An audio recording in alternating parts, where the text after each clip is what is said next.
Ever imagine a world just drenched in like divine light, where wisdom's everywhere? Yeah. No more ignorance, just like pure spiritual richness. That's the Messianic age, at least how Kabbalah sees it.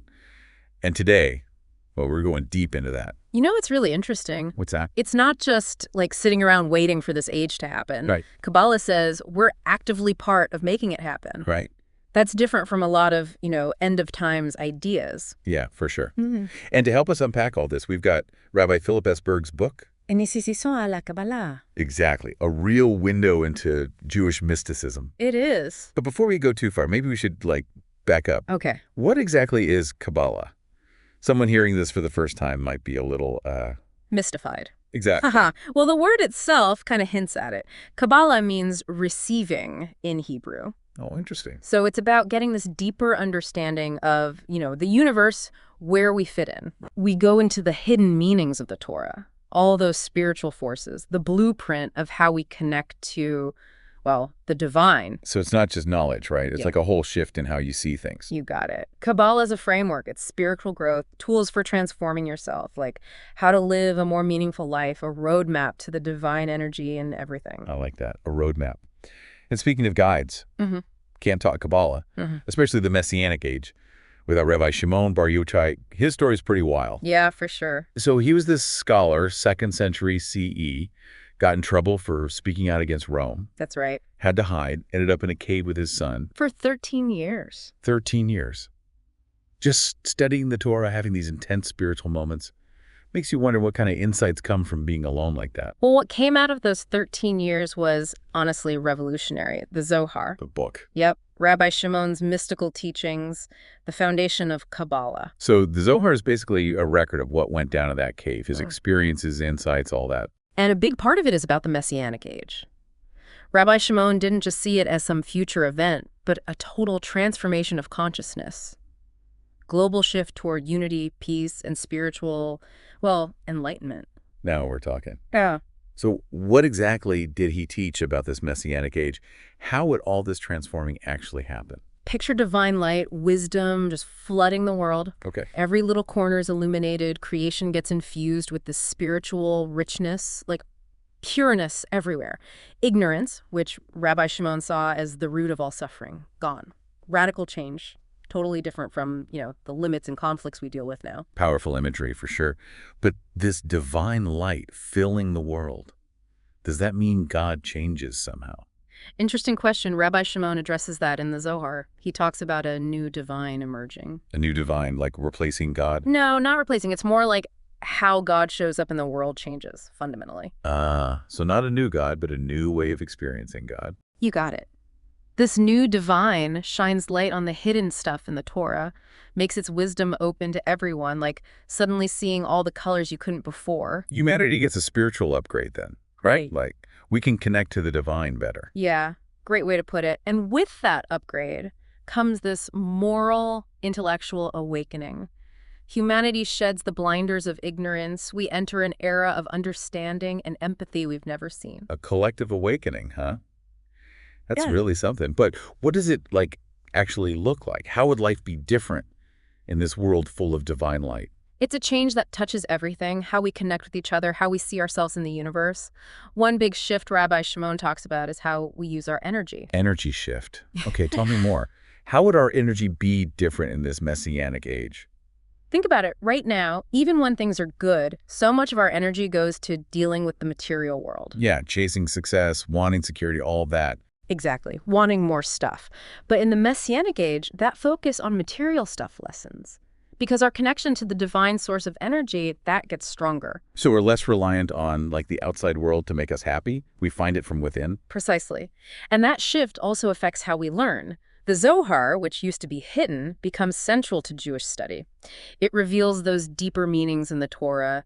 enriches our understanding of ancient wisdom. Whoa, that's a big change. Mhm. So are we ditching traditional texts like the Talmud? Not ditching, no. It's more like the Zohar becomes the key to unlocking the Talmud's mystical side. Uh-huh. Like it reveals hidden paths in a landscape you thought you knew. Exactly. An evolution of understanding guided by the Zohar. And what's remarkable is this doesn't just affect Jewish people. Rabbi Shimon believed this new era would bring global unity and peace, affecting all of humanity. That's inspiring, but kind of daunting, too. Yeah. It makes you realize we're all responsible for making this happen. You hit the nail on the head. Kabbalah is not about sitting around waiting. We shape this age through what we do, the choices we make. So every good deed, every attempt at understanding, everything we do that reflects the Messianic age, it all adds up. Absolutely. Aligning ourselves with that divine flow of energy, becoming vessels for the light and wisdom of this era. Beautiful way to think about it.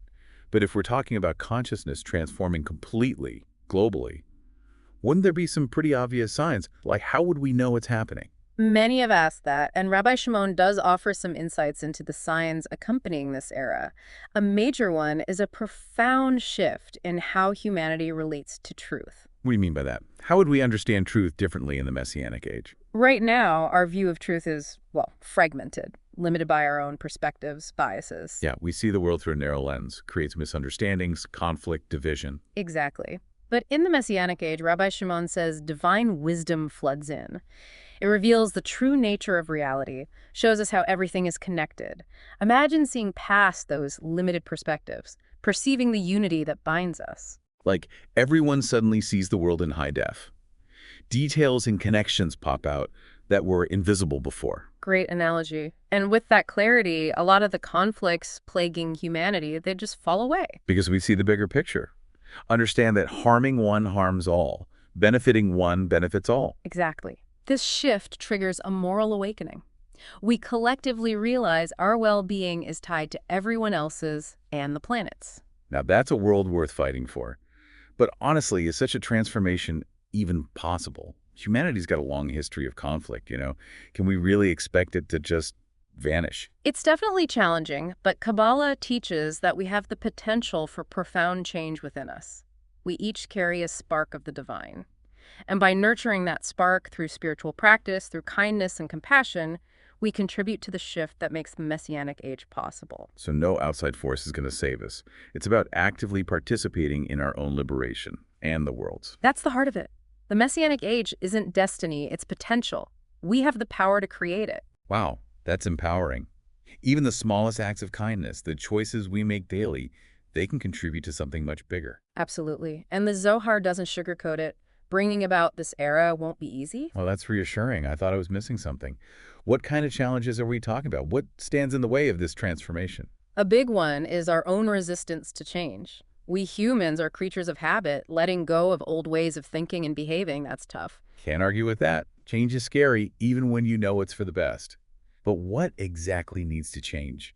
What about ourselves needs transforming to align with this Messianic age vision? A core part is moving from a mindset of receiving to one of giving. Giving. Yeah, it takes conscious effort to cultivate compassion, generosity, selflessness, qualities that get overshadowed by, self-preservation, wanting more for ourselves. So rewiring our defaults, shifting from me to us. Yeah. Putting others in the world first. Exactly. Realizing that true fulfillment comes from contributing to the well-being of the whole, not just ourselves. That's a big shift in perspective. Doesn't happen overnight, right? Takes self-awareness and willingness to challenge those ingrained patterns. Absolutely. It's an ongoing journey, takes commitment, dedication. But the Zohar says the rewards are immeasurable. Okay, shifting from receiving to giving is huge. But are there other obstacles to creating this messianic reality? What else blocks this collective awakening? Another big one is the illusion of separation.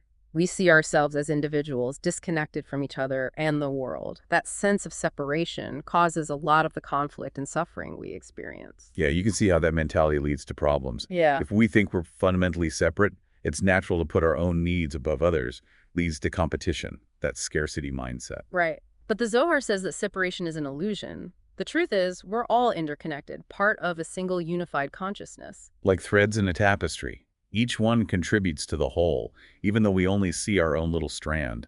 Beautiful analogy. Recognizing this interconnectedness is key for bringing about the Messianic age. How so? Why is it so important? When we feel separate, we act out of self-interest, often at the expense of others.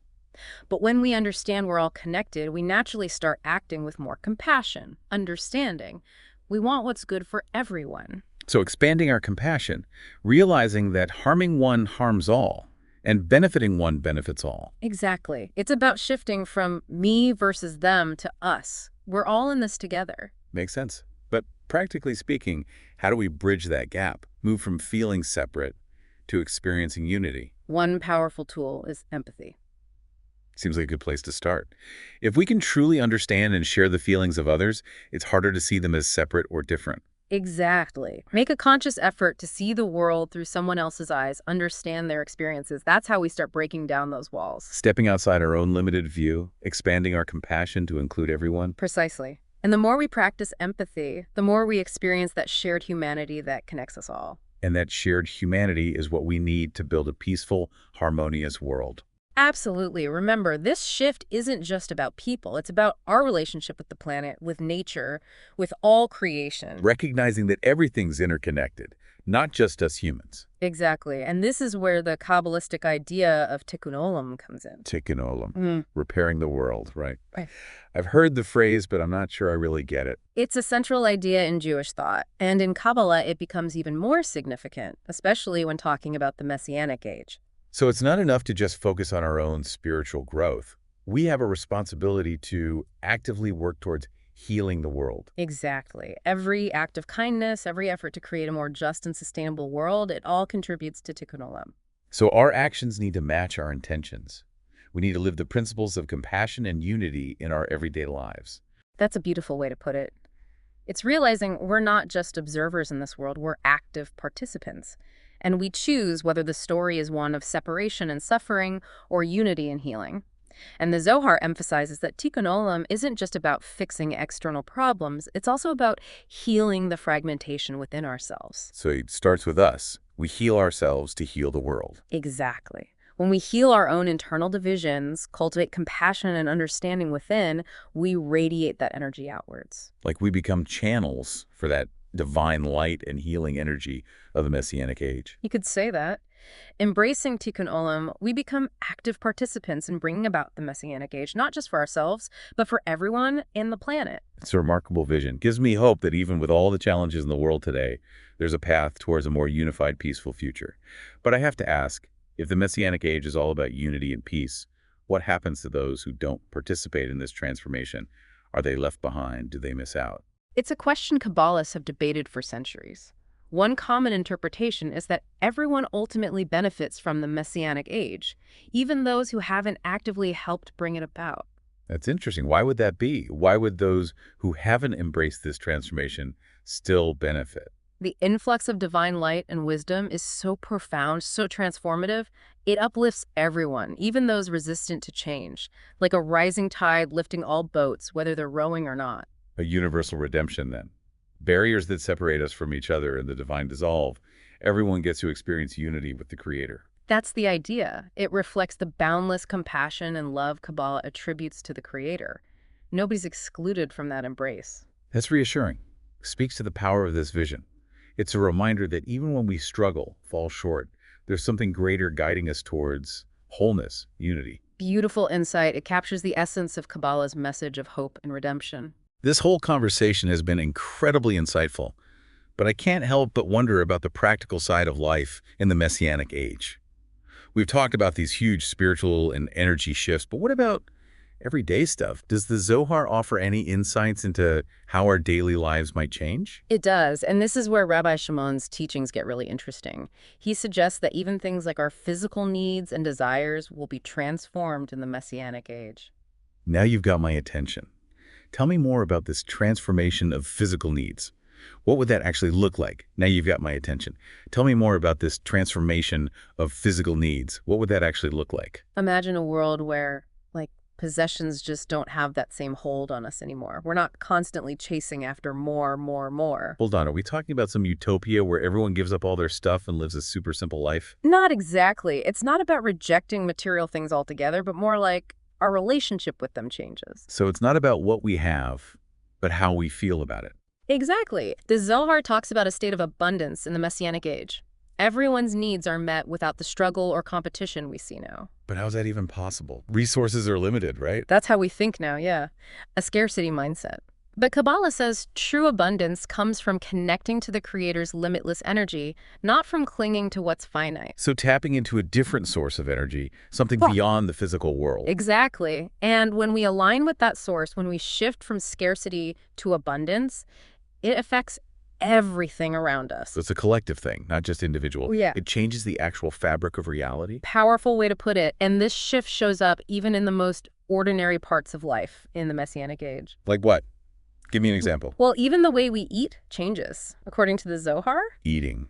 Really? Okay, I'm all ears. think about how often we eat just out of habit, or because we're craving something, or trying to avoid feeling bad. Our relationship with food is messed up, often nothing to do with actual nourishment. I've definitely been there. Haha, eating my feelings. But how would that be different in the Messianic age? The Zohar describes this heightened awareness. We're tuned into what our bodies are telling us. We eat only what we need, appreciating each bite. So no more cravings, no more using food to fill some void. We're just in sync with our bodies. Precisely.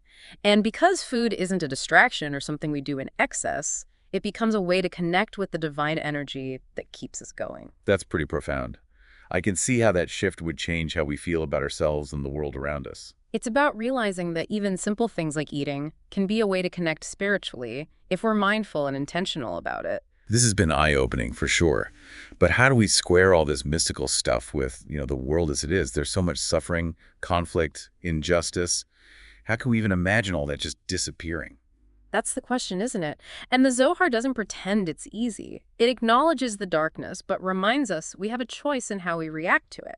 So not ignoring the problems, but choosing to focus on the potential for change, the light. Exactly. Every act of kindness, every step towards a more just and compassionate world, that's how we move towards transformation. So even in the dark, there's still light, and we can make it brighter through what we do. Beautifully said. And the Zohar teaches that the Messianic age isn't some far-off event. It's a potential inside each of us, waiting to be unlocked. So we're not trying to escape the world, but change it from within, starting with ourselves. Exactly. That's the beauty of Kabbalah's view of the Messianic age. It's not some passive utopia, it's an invitation to actively participate in creation. We can be co-creators of a world filled with divine light and wisdom.